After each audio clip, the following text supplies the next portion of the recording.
ठीक है, अब हम यहाँ देख सकते हैं कि मैंने कहा मुझे कॉलम 2 चाहिए। कॉलम 2 में मेरे पास क्या है कि row 1 for a row in M, यानी जो भी मेरे पास रॉ इन एम है उसके हिसाब से जो मेरे पास सेकंड वाला है यानी 1, यानी अगर मैं 0 करूंगी तो पहला वाला ये मेरे पास यहाँ पे आप देख सकते हो। मैंने इसको यहाँ पे क्या कर दिया 0। ठीक है, जब मैं आप इसको 0 करूंगी तो मेरे पास क्या है 147 आएगा। ठीक है, तो बेसिकली ये रॉ से उठा रहा है। ठीक है, और रॉ इन एम में ये यूं उठा रहा है, यानी मेरे पास हर एक का फर्स्ट रॉ उठा रहा है। इसका रॉ का 0, फिर सेकंड वाली रॉ का 0, फिर इस वाली रॉ का 0। बात समझ रहे हो? ठीक है, जब मैं यहाँ पे इसको 1 करूंगी तो 1 में क्या होगा, मेरे पास इस रॉ का पहला, इस रॉ का पहला और इस रॉ का जो मतलब 1 वाला कॉलम पड़ेगा। ठीक है, वो पिक कर रहा है।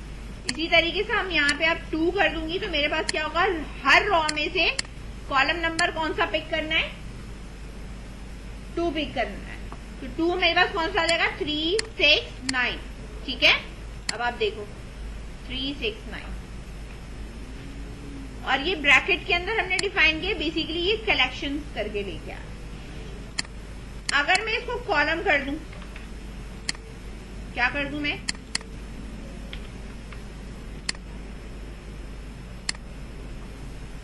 थ्री 6, 9 वही उठाएगा। ठीक है, चाहे मैं रॉ करके उठाऊं चाहे मैं कॉलम करके उठाऊं, कि भाई हर एक का मुझे ये कॉलम चाहिए। बात समझ में आई? और अगर मैंने यहाँ पे इसको कर दिया 1, ये भी देखो 2, 5, 8, समझ गए? यानी हर एक का मुझे जो है वो कॉलम 1 की वैल्यू चाहिए, हर रॉ से चाहिए चाहे कॉलम से चाहिए। क्लियर है? ये लिख लो, फिर मैं आगे बताती हूँ।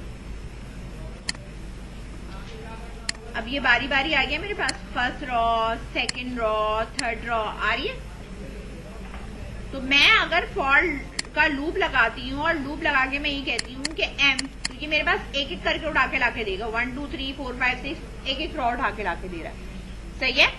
तो आप इसको आइटरेशन के थ्रू भी एक एक रॉ अलग अलग क्या करा सकते हो, प्रिंट करवा सकते हो, प्रिंट करवा सकते हो। समझ में आई बात?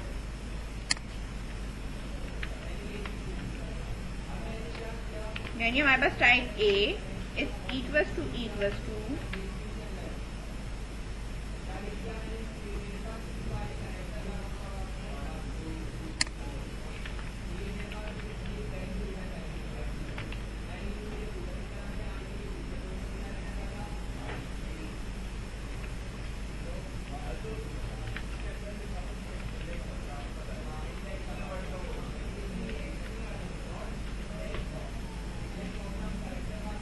करेंगे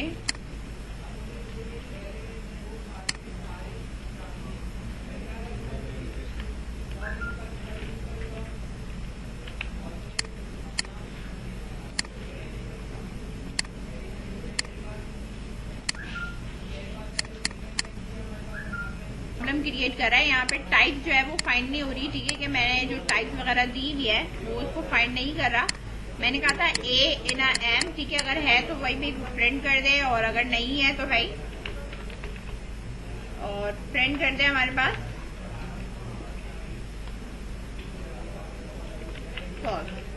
है। मेरे पास जो एरर आ रहा है वो इस चीज का एरर आ रहा है कि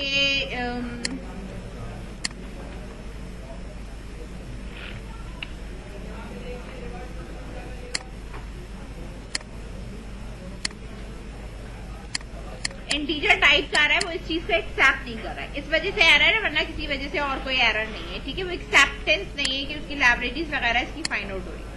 अच्छा, आगे हम चलते हैं कि हमें अगर फाइल वगैरह के नाम उठाने किसी पर्टिकुलर, देखो यहाँ पे मैं फाइल क्रिएट कर रही हूँ। ठीक है, एक abc.txt क्रिएट करी, दूसरी मैं क्रिएट कर रही हूँ एक और फाइल कर रही हूँ data.txt की मैंने कर दी। ठीक है, इस तरह 2 फाइल हो गई। ठीक है, अब इनमें कुछ भी लिखा हुआ, सही है। अभी मैंने 2 फाइलें सेव करी हैं, इसको मैं यहाँ से फिलहाल इसको कमिट कर रही हूँ। ठीक है, अब मुझे काम क्या करना है,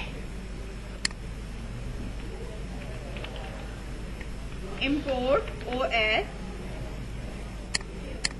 यहाँ पे मैंने करा, फाइल लेना है मैंने, एक फाइल का एक वो बना लिया वेरिएबल।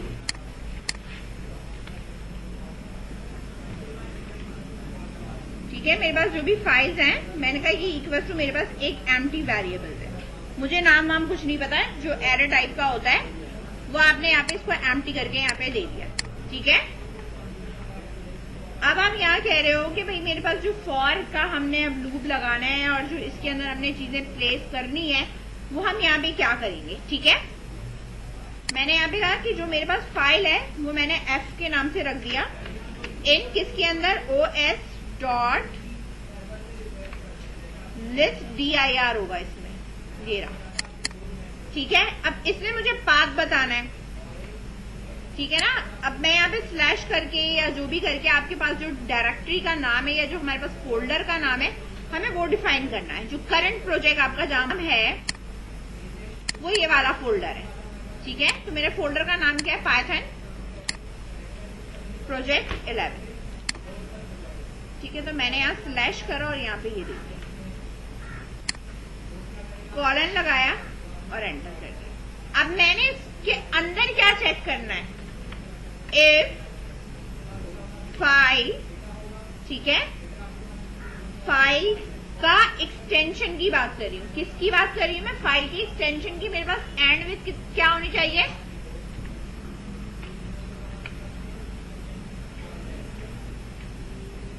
एंड विथ होना चाहिए डॉट टेक्स्ट। क्या होना चाहिए, डॉट एफ डॉट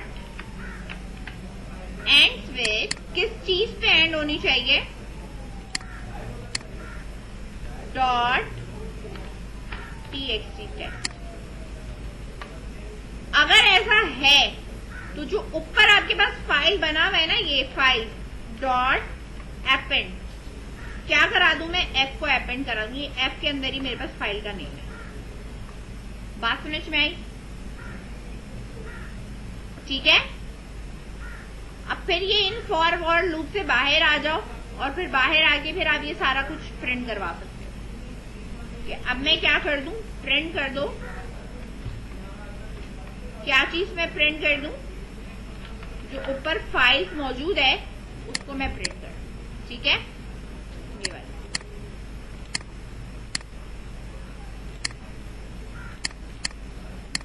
अच्छा, अब वो ये कह रहा है कि आपके पास स्पेसिफाइड फोल्डर का पाथ ये नहीं है। अच्छा, तो फिर अगर हम ये वाला पाथ उठा लें,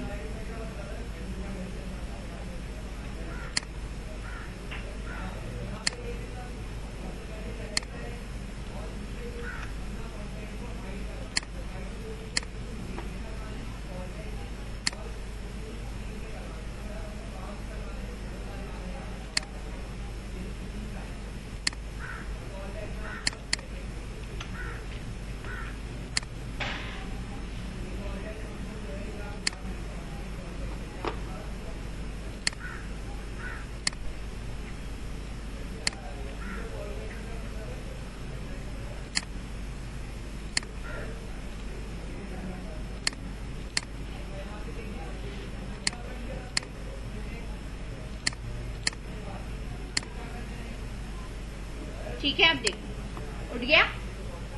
पाथ का इशू आ रहा था हमारे पास। पाथ का इशू हमारे पास इसलिए आ रहा था कि वो पर्टिकुलर उसको पूरा प्रॉपर पाथ चाहिए। तो मैंने जो उठाया उसने मुझे यहाँ पे डिफाइन कर दिया। अच्छा, अगर मैं इस चीज को यहाँ पे शॉर्ट करूं, ये वाला कर दूं, एरर देगा। बात समझ रहे, मतलब उसको पूरा सी से लेके लोकेशन तक का पाथ चाहिए कि हमने इसको प्लेस कहाँ करा हुआ है।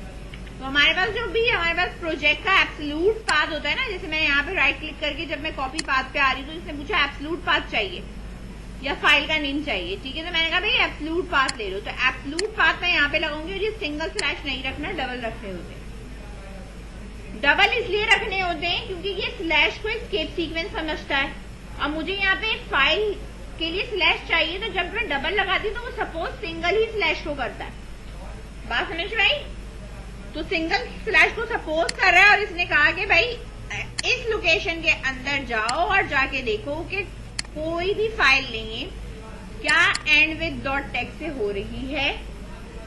अगर वो एक्सटेंशन ये है या फाइल का नाम या आखिर में ये मैच करता है तो आप इस एरे के अंदर डाल दो। जब मैंने डाल दिया अब मुझे वो क्या कर रहा है, ये सारा का सारा प्रिंट करके दे रहा है। अब मैं जितनी दफा इसमें और बना दूंगा फाइल के, देखो xyz.text, ठीक है, कोई भी मेरे पास फाइल है। अब आप इसको रन करोगे तो ये ऐड हो जाएगी। बात समझ में आई? अच्छा, अब एक चीज और देख लो, फाइल्स में आ गया मेरे पास। अब मैंने फॉर का लगाया, फाइल इन फाइल, ठीक है। मैंने क्या कहा, फाइल नेम है या जो भी एफ नेम, जो भी आप कर लो इसका नाम, ठीक है। एफ नेम कर दिया मैंने, एफ नेम, ठीक है, जो भी मेरे पास फाइल नेम है या, ठीक है, आप यहां लगा लो, पूरा लिख लो, फाइल नेम इन फाइल, ठीक है। एंटर करा, मैंने प्रिंट करा और मैंने प्रिंट के अंदर रख दिया file name. Now let's see, आ रही है बारी बारी। इसका बेनिफिट क्या है, इसका बेनिफिट क्या है, अगर आप कोई पर्टिकुलर फाइल लिस्ट के अंदर, फोल्डर के अंदर देखना चाहते हो, जैसे लास्ट क्लास में हमने फाइल स्टोर करा दी थी, सारा डाटा हमने स्टोर करा दिया। अब मुझे पर्टिकुलर कोई फाइल की डिटेल्स चाहिए कि मेरे पास कौन कौन से रिकॉर्ड्स हैं, किसी एक को मुझे खोलना है, तो बैक पे जाएगा, सारे के सारे फोल्डर उठाएगा और वो चेक करेगा ये फाइल ऑलरेडी मौजूद है या नहीं इस स्टूडेंट की, ठीक है। इस तरीके से यानी आप बहुत सारी रिस्ट्रिक्शन इस पे लगा सकते हैं। फिर पर्टिकुलर फाइल, आप वही फाइल खोलना चाहते हो जो आपके पास क्रिएट हुई है, ठीक है, तो वो भी आप खोल सकते हो उसमें से। तो इसमें आप बहुत डिफरेंट लॉजिक करके इसको बना सकते हैं प्रोग्राम।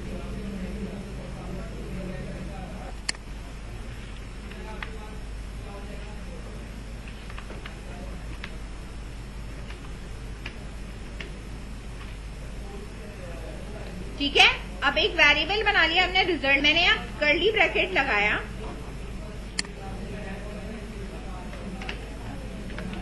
मैंने कहा फाइल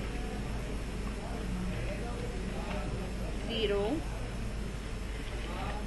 डॉट अपर। फाइल्स का जो 0 इंडेक्स पे जो भी है वो किस में होना चाहिए, अपर में होना। हमने अब यहाँ पे प्लस लगाया, फाइल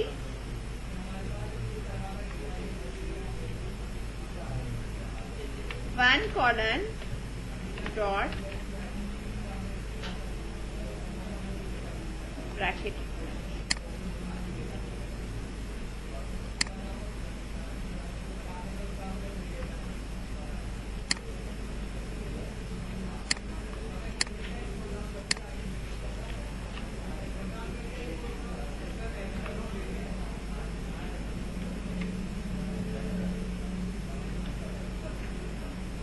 हमने करा कि फाइल्स का 0 पहला, फाइल का फिर 1 के बाद कैरेक्टर वाला, और ये जो है हमारे पास लोअर है, यानी इस वाले को हमने लोअर में करना है और ये सारी चीजें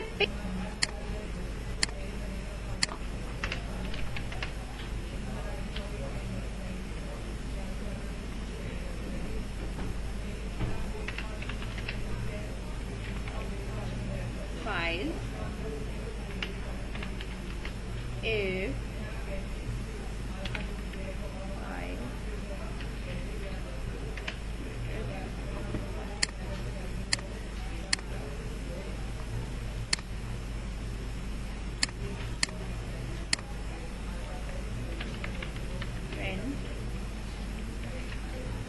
रिजल्ट।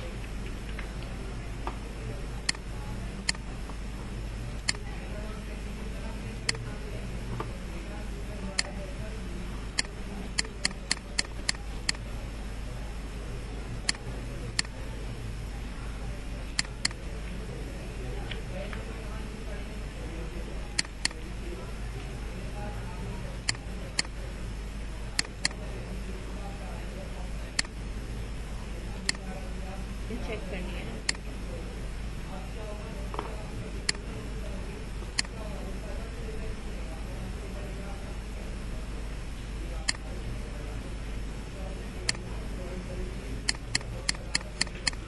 लोअर पे मसला कर रहा है, कह रहा है लोअर नहीं है।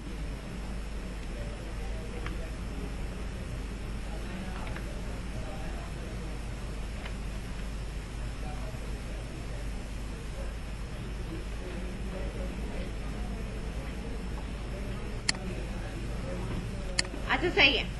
अब ये कह रहा है इसके पास लोअर नहीं है, लोअर का फंक्शन इसके ऊपर नहीं चल रहा। तो मैंने जब यहाँ पे इसको करा तो मेरे पास जो सिंपल है वो पहला वाला इसने उठाया और उठा के जो है वो सारा कैपिटल करके दे दिया।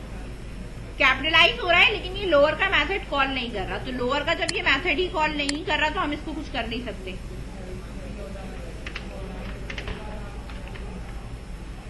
ठीक है, वरना हमारे पास जो होता है ना कि लोअर का जो हमारे पास मेथड होता है वो हमारे पास यही होता है कि भाई मुझे अगर ये कह दूं फाइल 1 डॉट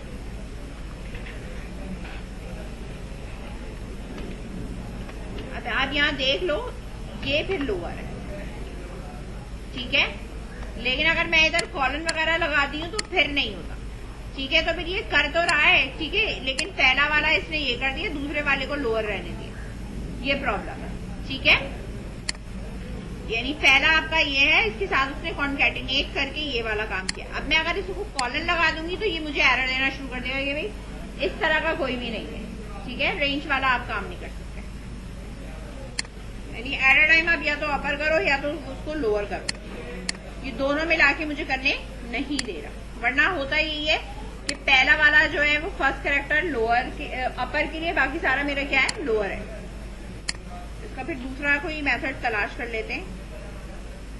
एक अब हाँ कैपिटलाइज होता है इसमें,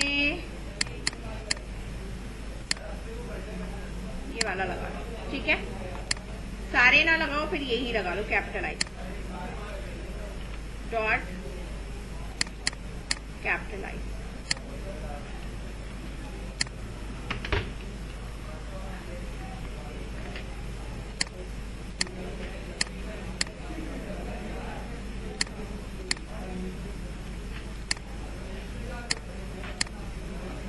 ठीक है, थोड़ा स्पेस आ गया, कॉमा देना है कॉमा दे दो। ठीक है, ठीक है, कॉमा देना आप कॉमा दे दो और इस तरह पे ये दोनों में कॉमा आ जाएगा। ये भी स्टैंडर्ड कैपिटलाइज कर लो। इसका अपर और लोअर इसका काम नहीं कर रहा तो आप इसको इस तरह कर लो। ठीक है, बुक में हर फंक्शन इनके वैसे ही दिए हुए, वो होते दिखाए लिखे हुए कुछ और है और हो कुछ और रहा।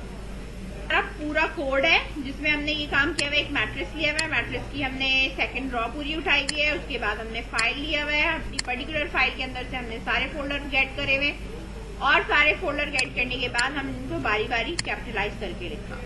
ठीक है।